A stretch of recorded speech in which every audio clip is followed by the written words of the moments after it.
Join me as I tackle the challenge of mastering 10 essential PC Linux commands for beginners. Have you ever wanted to harness the power of Linux commands on your PC? In this video, we're going to explore the essential Linux commands that every PC user should know. Whether you're new to Linux or just looking to improve your skills, this beginner's guide is perfect for you. Navigating Linux commands can be daunting for beginners, but with practice, it can become a powerful tool. Imagine being able to manage files, create directories, and edit text with ease. Linux commands offer a level of flexibility and customization that's hard to find with graphical user interfaces. The more you practice, the more comfortable you'll become with the Linux terminal. You'll be able to automate tasks, increase your productivity, and even troubleshoot problems more efficiently. The key is to start small and build your way up. Let's take a look at the first command, which is ls. The ls command stands for list, and it allows you to view the files and directories in your current working directory. To use it, simply type ls and press enter. Let's move on to the cd command, which stands for change directory. This command allows you to navigate through your file system. For example, if you want to move to a directory called documents, you would type cd documents and press enter. The mkdir command stands for make directory, and it allows you to create new directories. For example, if you want to create a directory called Linux tutorial, you would type mkdir Linux tutorial and press enter. The touch command is used to create new files. For example, if you want to create a file called example.txt, you would type touch example.txt and press enter.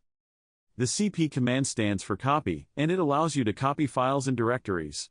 For example, if you want to copy a file called example.txt to a directory called documents, you would type cp example.txt documents and press enter. The mv command stands for move, and it allows you to move or rename files and directories. For example, if you want to move a file called example.txt to a directory called documents, you would type mv example.txt documents and press enter. The rm command stands for remove, and it allows you to delete files and directories. For example, if you want to delete a file called example.txt, you would type rm example.txt and press enter. The cat command stands for concatenate, and it allows you to view the contents of a file. For example, if you want to view the contents of a file called example.txt, you would type cat example.txt and press enter.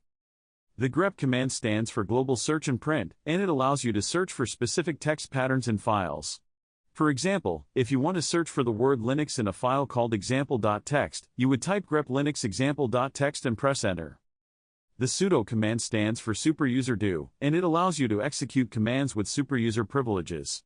For example, if you want to install a new software package, you would type sudo apt-get install and press enter. These 10 Linux commands are essential for any beginner looking to enhance their PC skills.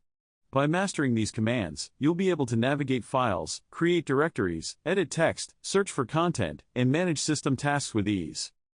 Remember to practice these commands on your own system and don't be afraid to experiment.